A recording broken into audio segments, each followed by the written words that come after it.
Magandang araw sa lahat. Good day. Kumusta po? Welcome sa ating episode mga kababayan. Samahan ninyo ako sa araw na ito. Marami tayong mga bagay-bagay na ating pag-usapan ngayon. Mga pagbati natin muna sa ating mga kababayan. Saan man kayo dito sa ating bansa. Kumusta na po yung mga biktima na ating mga kababayan sa lindol? Sana po ay makakabangon na po kayo. At siyempre naman, yung mga biktima din ng bagyo. Sana po na bigyan na kayo ng mga tulong. Galing po sa ating pamahalaan, galing po sa ating gobyerno.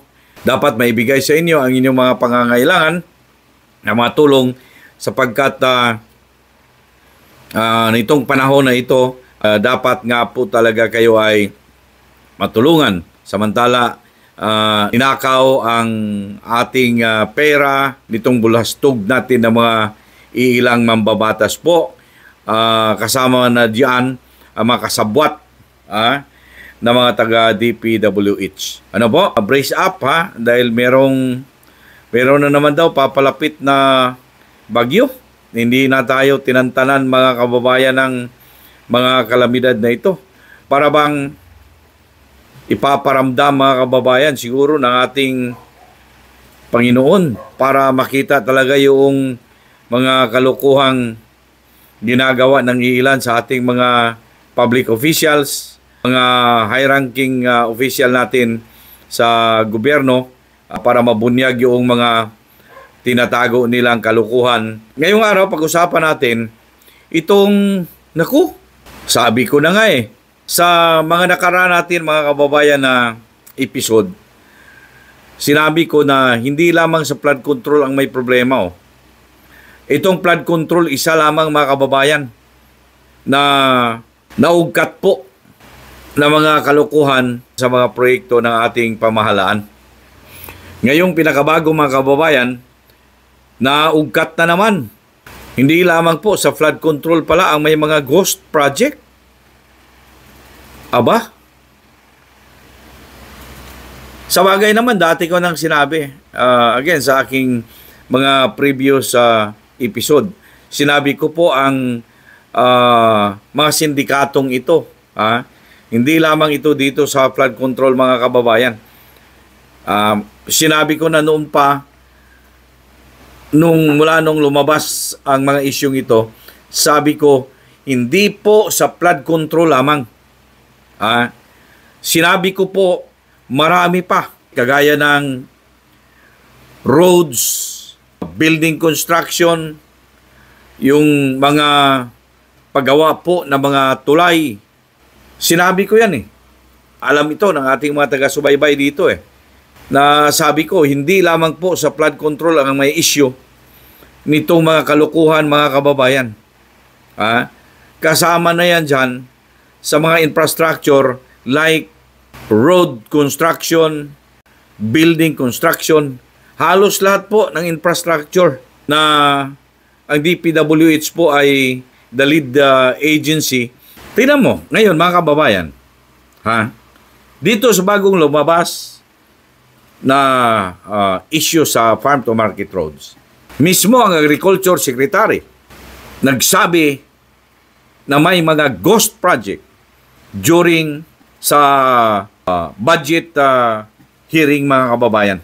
Pakinggan natin si Secretary Tio Laurel. Nakuhang kontrata is connected kay Saldico.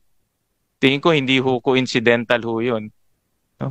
Nare-review ba ho to ng Department of Agriculture? Kasi end user ho kayo. That's my point. Kayo, at the end of the day, kayo ang end user.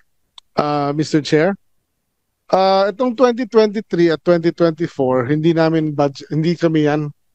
Pumasok ho ako ng November 2023.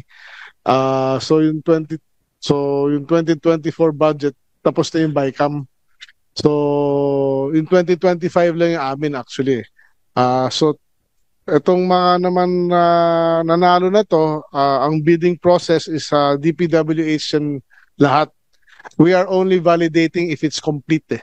or not eh. At marami naman kami nakita sa aming audit, initial audit ng FMR na supposedly, hindi naman marami, konti lang naman na completed pero actually medyo hindi namin mahanap kung nasaan. O kaya mayroong kalye, walang semento. So, yun ay nireport na namin sa DPWH kay Sec Vince at he's now doing a deeper dive dun sa kanyang ahensya. Secretary, obvious may overpricing. Oh, nakita ninyo yan? Ayan ang kawalang hiyaan, mga kaibigan. Ha? Binababoy na talaga tayo eh. Binababoy na talaga tayo. Grabe. Hindi natin, mga kababayan, mapatawad itong mga taong ito. Hindi natin mapatawad itong mga taong ito. Sobrang hirap ang ating dinanas. Samantala, nagpapasarap itong mga hinayupak na ito diyan sa kinita nila sa sindikatong mga project na yan. Sana kinidlatan kayo. Pasensya na po Wala nang magamit pa nating ibang magandang word siguro para masabi. Masakit sa amin eh. Tayong Pilipino naghirap. Masakit sa atin. Binababoy na tayo nitong mga animal na ito. Sobra na. Okay? Inamin mismo ni Agriculture Secretary Teo Laurel na merong mga ghost projects. Ghost, farm to market roads. Mga kababayan, nationwide.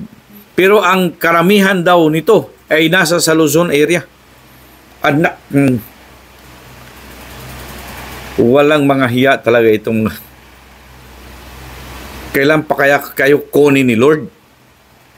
Walang mga hiya kayo. Naghirap na ang taong bayan.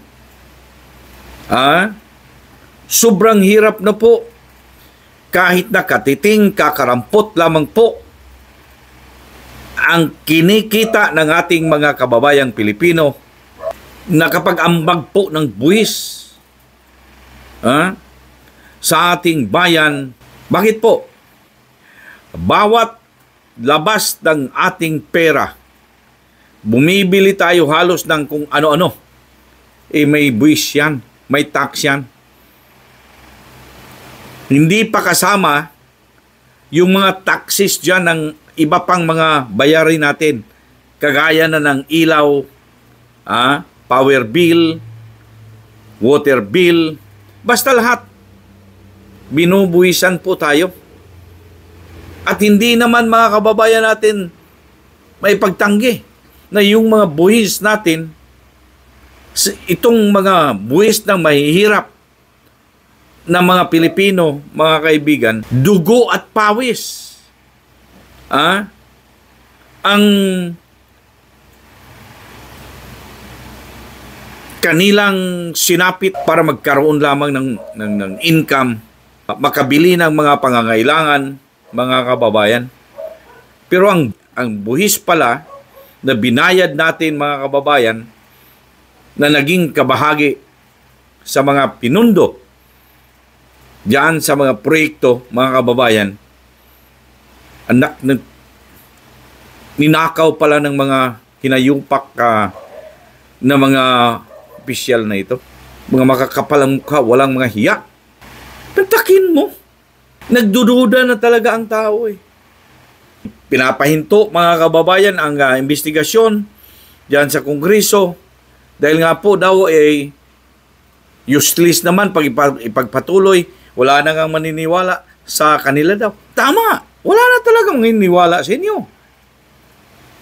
Dito sa Senado, mga kababayan, ay sana ang natira natin na mapag-asa na magkaroon ng isakto at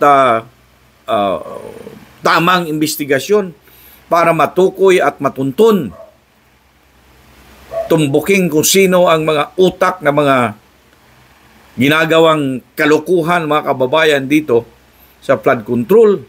Ito ang masakit, mga kababayan.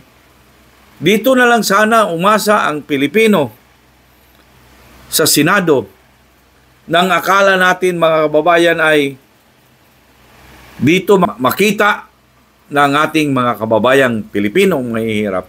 Imbis na matunto na, imbis na unti-unting nagsilabasa na ang mga taong may alam, mga kababayan, ang lintik na nagpalit ng liderato.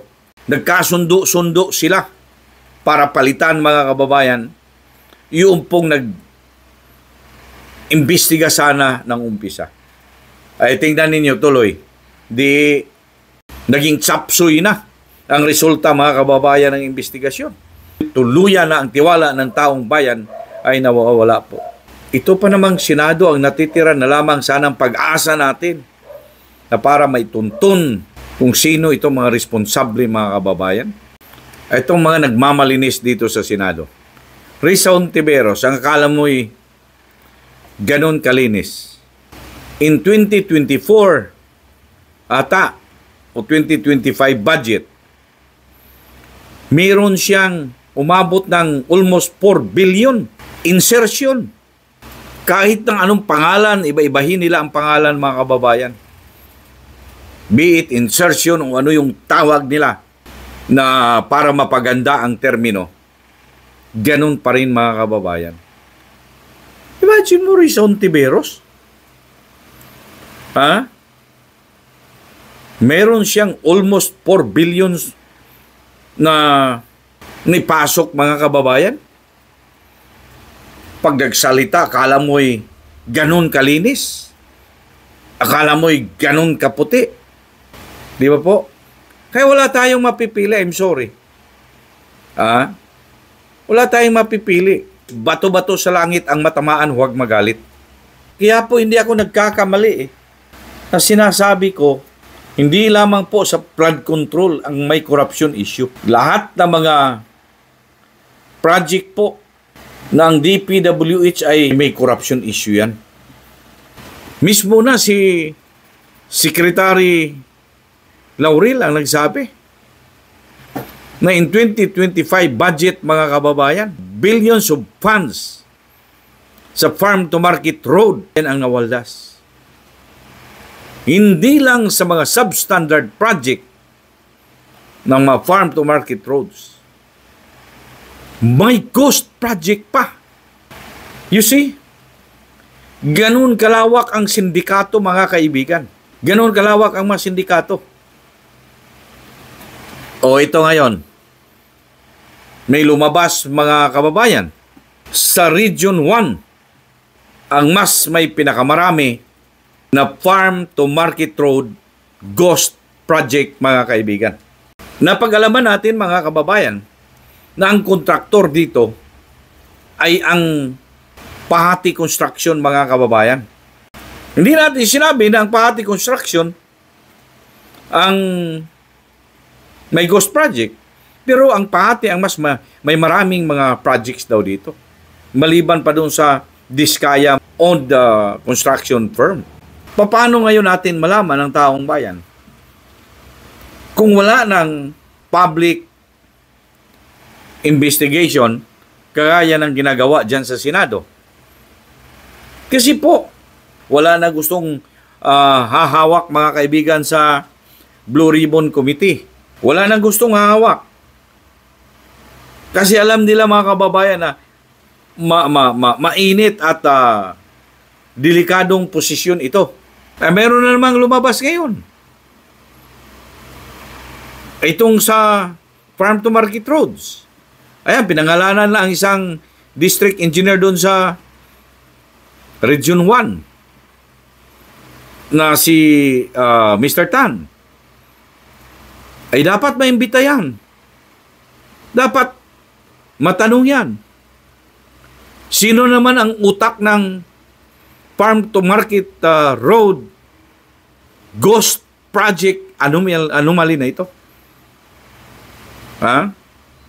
Dapat may patawag yan. Di ba po? Grabe. Lumulubo talaga mga kababayan ang korupsyon. Anak ng sa palagay ninyo, matutuwa ang tao? Matutuwa ang Pilipino? Ha? For your comments, just write it down below. Huwag kalimutan mag-subscribe sa ating channel, Broadcasters Viewpoint. At paki-share, like, and don't forget to hit the bell button para lagi po tayong updated.